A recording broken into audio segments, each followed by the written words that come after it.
제3차시 문제 6개 풀고요. 그 다음에 교과서 문제까지 한번 풀어보겠습니다. 지금 중력과 역학적 시스템 관련된 거는 크게 어려운 건 없습니다. 그래서 좀 빠르게 해볼게요. 색깔은 빨간색으로. 자, 1번 중력과 관련이 있는 현상이 아닌 것은. 중력과 관련이 없는 걸 찾아야겠죠.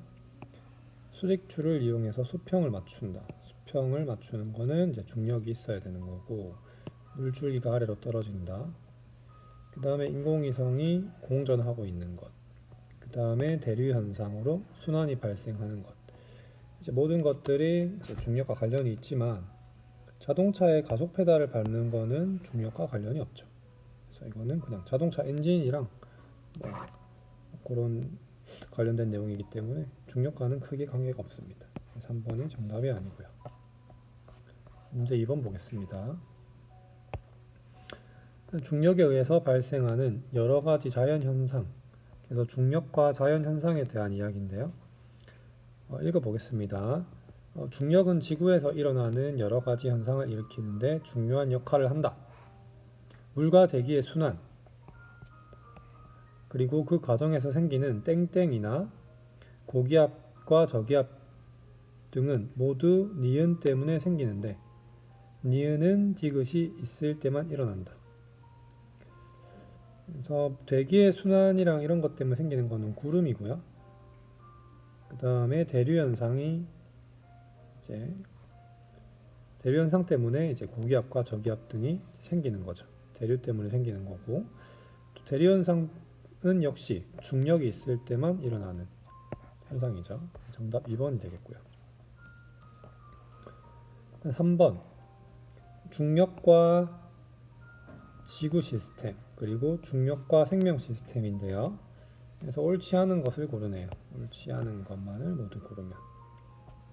그래서 달이 공전하는 것, 그 다음에 유수와 빙하는 지형, 지표면을 변화시키는 것, 그 다음에 식물이 아래로 뿌리를 내리고 반대 방향으로 줄기를 뻗는 것, 그 다음에 사람의 정맥에는 판막이 있는 것들, 역류를 방지하는 거죠. 그 다음에 사람이 중력을 감지해서 평형을 유지하는 것들, 그래서 전정기관이 평형기관이죠. 이건 다 맞는 이야기인데 3번은 보면은 지면으로 높이 올라갈수록 중력이 약해집니다. 그래서 지구로부터 거리가 멀어지기 때문에 만류인력의 법칙에 의해서 거리가 멀어지기 때문에 중력의 크기가 이제 작아지는 거죠. 그래서 공기 밀도는 커지는 게 아니라 작아진다. 3번이 틀린 이야기고, 그 다음에 큰 이제 생명체, 코끼리나 기린 이런 애들요. 그래서 중력을 견디기 위해서 근육과 골격이 발달하였고 맞는 이야기고, 그 다음에 몸이 클수록 혈압이 낮은 게 아니라 높아야 되겠죠. 그래서 펌프질을 잘 해야 중력을 이겨내면서 피를 머리까지 보낼 수 있겠죠. 7번도 틀린 이야기죠. 그 다음에 4번 중력의 작용을 설명한 것으로 옳지 않은 것. 그래서 여러분 문제를 항상 잘 읽어야 됩니다. 그래서 맞는 것부터 한번 보면은 밀물과 썰물. 그래서 달의 중력 때문에 이제 밀물과 썰물이 생기는 거고, 기린의 혈압. 그래서 중력에 대항해서 멀리까지 피를 보내야 되기 때문에 혈압이 높고, 그 다음에 대기의 구성 성분. 수소나 헬륨 같은 거는 가볍고 빨라서 지구 중력을 벗어나서 멀리 날아갈 수 있습니다. 그 다음에 새, 조류의 뼈는, 조류들은 날긴 날아야 되는데 무거우면 안 되겠죠. 그래서 뼈는 형태는 있지만 뼛속이 비어 있습니다. 다 맞는 이야기인데, 이제 갓털 보면은, 민들레 씨앗의 갓털을 보면은 갓털은 이제 중력이 크게 작용하여 지면에 빨리 도착하게 한다라고 했는데, 갓털은 중력이 크게 작용하지 않게 가볍게 만들어져 있고 나풀나풀 날아가게 돼 있죠. 공기장도 크게 되고 지면에 빨리 도착하면은 멀리 날아가서 번식할 수가 없죠. 그래서 3번이 틀린 문장이다.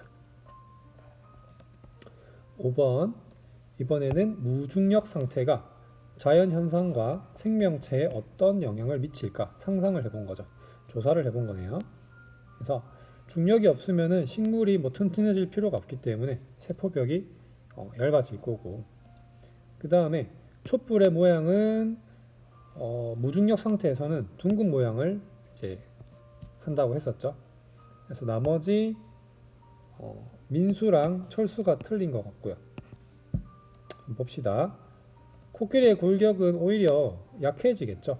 단단해질 필요가 없고, 무중력 상태가 되면 식물의 뿌리는 이제 땅속 방향이 아니라 물이 있는 방향으로 자랄 거니까 굳이 중력 방향, 중력이 없는데 굳이 중력 방향으로 자랄 이유가 없죠. 그래서 이것도 아닙니다. 수영이랑 길동이가 정답이네요. 수영이, 길동이. 2번 정답이고,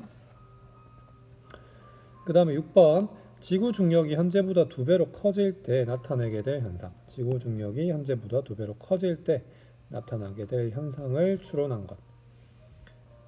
중력이 2배 커진다는 거는 이제 지금 중력 가속도가 10m per sec 제곱이잖아요.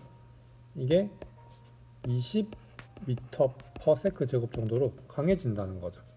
왜냐하면 사람의 질량이 변하지 않기 때문에 중력이 2배로 커진다는 것은 중력 가속도가 이제 증가한다는 겁니다. 그래서 뭐 G'이라고 할까요? 이런 식으로 바뀌게 된다. 그럼 이제 뭔가 아래로 가속하는 게 강해지기 때문에 나무도 높게 자라지 못할 것이고, 공기의 대류가 일어나지 않는다라고 했는데 아니죠.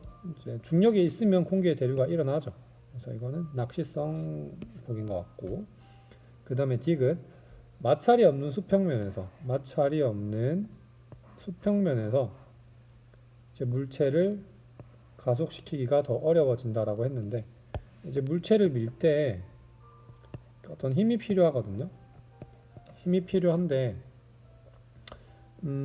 마찰이 없다면은 이제 그 물체의 질량이 일정할 때는 뭐 그러니까 마찰이 없으면 물체의 질량이랑 관계가 되니, 이거 잠깐 이제 뉴턴 2법칙으로 설명을 하면은, 뉴턴 2법칙이 이제 F는 ma라는 법칙이거든요. 그래서 이 질량이 그대로고 내가 힘을 똑같이 줄 때 이제 물체의 가속도가 이제 생기는 거죠. 가속도가 생기는 건데, 마찰이 없다면은 중력이 강해지더라도 전혀 상관이 없죠.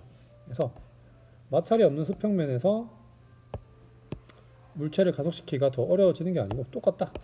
예. 변화 없다. 그대로다. 이것도 틀린 거다. 근데 이게 조금 이제 어려워진다면 마찰이 있는 경우에는 실제로 중력이 강해질수록 더 밀기가 힘들어요. 왜냐면은 물체가 그러니까 중력이 강해질수록, 그러니까 이런 거죠. 질량은 m 그대로인데 이게 중력이 mg가 이렇게 작용한단 말이죠. 근데 만약에 중력이 2배가 되면은 g가 2배가 되는 거예요, 이렇게. 그래서 중력의 크기가 커지면 만약에 마찰이 있다면 마찰도 커집니다. 그래서 뒤로 이 마찰도 커지기 때문에 더 밀기 힘듭니다. 그래서 이거는 우리가 뭐 엄청 자세히 다룬 내용은 아니니까 여러분 참고로 그냥 알아두면 될 것 같습니다. 그래서 지금 디귿 보기는 조금 이제 우리 시험 범위에서 조금 벗어나는 내용이기 때문에 조금 참고로만 알아두면 되겠습니다. 그래서 1번이 정답이 되겠다. 그 다음에 교과서 문제입니다. 1번 무게가 1N인 사과가 놓여 있다. 이때 사과가 지구를 당기는 중력의 크기는 몇 뉴턴인지 쓰시오. 뭐냐면 이제 지구가 이렇게 있고, 더 크게 해야 되겠네요. 사과가 이렇게 있단 말이죠. 뭐 사과라고 합시다. 그래서 서로 이렇게 당긴단 말이에요. 이렇게 이제 지구가 사과를 이렇게 중심 방향으로 이렇게 당길 거 아니에요. 이렇게 당기고, 그럼 사과도 지구를 이렇게 똑같이 당깁니다. 사과 자기 중심 방향으로 이렇게 당기는데 이 힘의 크기가 당연히 똑같죠. 그래서 무게가 1N이라는 거는 지구가 사과를 당기는 힘의 크기가 1N이라는 거고, 마찬가지 이 힘의 크기도 1N이죠. 그래서 서로 1N이다. 이렇게 생각을 하면 되겠다. 두 번째, 질량이 1kg인 수박이 있다. 즉 질량은 m이고요. 중력의 크기를 물어봤으니까 중력의 크기는 mg죠. 그래서 보통 우리가 여기서 문제에서 이제 중력 9.8을 안 줬기 때문에 중력 가속도 g를 모르잖아요. 그래서 모를 때는 우리가 이제 9.8로 계산하면 되거든요. 그래서 계산해주면 이거는 뭐 이제 1 곱하기 9.8 해서 9.8 뉴턴이라고 대답을 하면 되고, 그래서 우리가 결론적으로 알 수 있는 거는 1kg이 물체에 작용하는 중력은 9.8 뉴턴이다라고 보면 되겠습니다. 그래서 만약에 이제 뭐 10kg이 물체가 있다고 생각을 해보세요. 그럼 이 물체에 작용하는 중력의 크기, 힘의 크기는 98 뉴턴이 되겠죠. 그래서 이거의 이제 무게입니다. 무게. 이게 질량이고. 그래서 우리가 헷갈리는 게 항상 체중계 올라가면은 몸무게 재잖아요. 몸무게. 근데 그게 우리가 재는 게 몸무게가 아니고 우리는 질량을 재고 있는 겁니다. 그래서 그게 계산이 돼서 나오는 거라서 조금 여러분의 오해의 소지가 있는 기계다. 그 몸무게 재는 게. 그래서 사실 질량을 재는 겁니다, 여러분. 참고해 주시고요. 이번은 선생님이 다른 그 유튜브 강의 올렸으니까 그 가속도 구하는 거 한번 여러분들 확인해 보시고, 잠깐만 설명해 주면 문제 푸는 게 이제 속도를 구하고 이제 속도 변화량을 구하고 그 다음에 가속도를 구해야 되는 그런 방식으로 풀거든요. 한번 여러분들이 확인을 해 보세요. 자, 문제 3번입니다. 그림과 같이 책상 위에 놓인 자를 손으로 쳐서 선생님이 수업 시간에 보여줬죠. 그래서 A는 자유낙하하고 동전 B는 수평 방향으로 튀어나간다. A는 이렇게 그대로 떨어질 거고 B는 이렇게 이제 수평 방향으로 이제 운동을 하겠죠. 그래서 이게 이제 지면에 어떻게 도달합니까? 네, 동시에 도달하죠. 동시에 도달한다. 그래서 만약에 얘가 우웅 하면 얘도 우웅 이렇게 해서 실제 걸리는 시간은 똑같죠. 그래서 걸린 시간이 똑같다. 그래서 운동하는 동안의 가속도는 이제 지구의 중력 가속도 g니까 서로 똑같죠.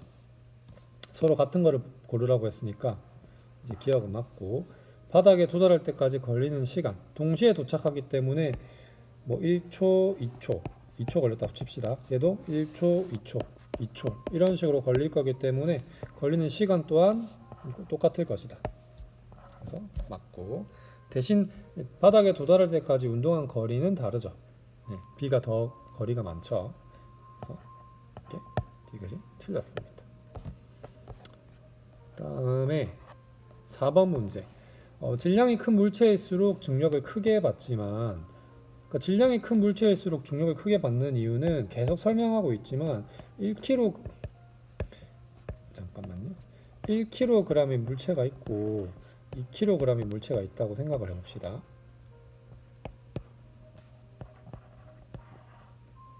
이렇게 물체가 있는데 중력은 어떻게 하냐면 질량 곱하기 가속도이기 때문에 mg, 질량 곱하기 가속도이기 때문에 mg 이렇게 계산해주면은 당연히 얘는 질량이 2배 크기 때문에 얘는 질량에다가 1을 넣어줘야 되고 얘는 질량에다가 2를 넣어줘야 되잖아요.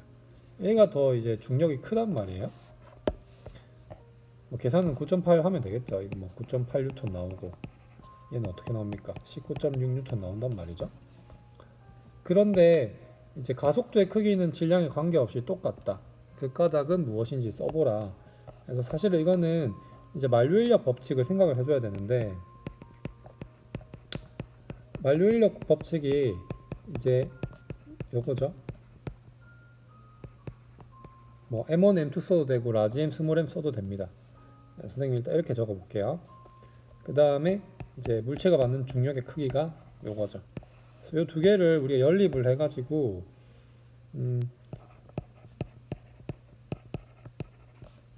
이렇게 할 거예요. 그래서 여기서 우리가 이제 알 수 있는 이 m이라는 것은 m은 이제 물체의 질량입니다. 우리가 보통 중력을 지구로부터 이제 느끼기 때문에 지구와 많이 어차피 우리가 자유낙하나 뭐 할 때 이제 지구와의 관계거든요. 그래서 이 라지 m은 지구의 질량입니다. R은 이제 지구 반지름 되는 거죠. 6,400kg쯤 됩니다. 정확히 엄밀하게 말하면은 지구와 이제 물체 사이의 거리인데 보통 지표면에서는 보통은 이제 6,400 정도로 이제 고정이 되어 있다고 생각을 하는 거죠. 그래야 이제 변함이 없으니까. 그래서 이거를 이제 약분을 하죠. 이렇게 약분을 해주고, 그래서 중력 가속도의 크기가 이제 이거 뭐죠? 이게 만류력 상수고, 이게 거리의 제곱이고, 이게 지구의 질량인데, 이 거리도 항상 일정하다는 표시를 뭘로 할까요? 네, 얇게 합시다. 일정하고 지구의 질량도 일정하고 이 만류인력 상수도 일정하거든요. 그래서 이 계산해 보면 이게 9.8이 나오는 거예요. 그래서 질량이 그러니까 큰 물체나 질량이 작은 물체나 낙하를 이제 똑같이 하는 거죠. 가속도의 크기가 같은 거죠. 그런 식으로 서술을 하면 되겠고, 여러분들이 그 볼링공과 깃털의 자유낙하 한번 본 적 있잖아요. 볼링공과 깃털 기억나죠? 그래서 이거는 당연히 질량이 크고 뭐 얘는 질량이 10kg이고 뭐 깃털이 뭐 1kg 하면 너무 그렇다. 그래도 그냥 1kg을 해봅시다. 네. 그래서 이제 질량이 얘가 훨씬 더 크고 받는 중력의 크기도 얘는 100N이고 얘는 10N이죠. 더 크지만 중력 가속도는 어떻습니까? 둘 다 9.8m/s 제곱으로 동일한 거죠. 네, 그거를 알고 있어야 되겠다. 네, 그 다음에 5번까지죠. 5번까지. 네, 5번 문제는 이제 그 뉴턴의 사고 실험이죠. 뉴턴의 대포인데 지표면 근처에 같은 높이에서 수평 방향으로 질량이 같은 세공을 발사하였을 때 A, B, C 경로를 나타낸 것이다. 그래서 A와 B는 우리가 흔하게 보는 운동이고요. 이제 C 운동은 이제 뭔가 지구를 공전하고 있는 그러한 운동이죠. 그래서 공전을 하고 있다. 한번 봅시다. 자, 이에 대한 설명으로 옳은 것. 공을 발사한 속력은 B가 A보다 크다라고 했는데 B가 더 멀리 가기 때문에 초기 수평 속력이 더 클 것이고, 운동하는 동안 공에 작용한 중력은 중력의 크기는 mg인데 이제 A, B, C의 질량이 다 어떻다 그랬어요? 질량이 다 m으로 동일하다고 했으니까 운동하는 동안 공에 작용한 중력은 A, B, C 모두가 똑같죠. 그래서 이제 니은은 아니고, 운동하는 동안 C에는 중력이 작용하지 않는다라고 했는데 C에도 일정한 중력 mg가 작용하고 있다. 그래서 니은 디귿이 틀렸고, 운동하는 동안 가속도의 크기는 세공 모두 같다. G로 모두 동일하죠. 어떤 이제 조건이냐면 같은 높이라고 했으니까 지표면 근처 같은 높이라고 했으니까요.